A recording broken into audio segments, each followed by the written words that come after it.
sciare quello.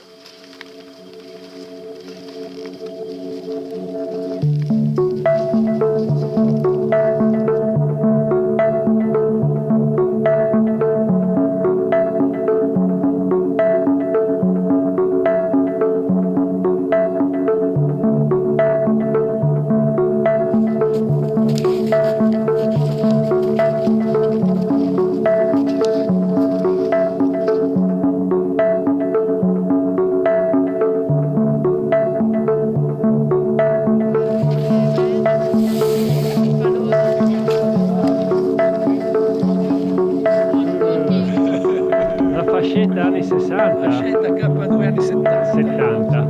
Fine. Ma è una roba da Luciano De Quinis questa. Certo. È sua. Mettiamola qui, Te l'ha data lui.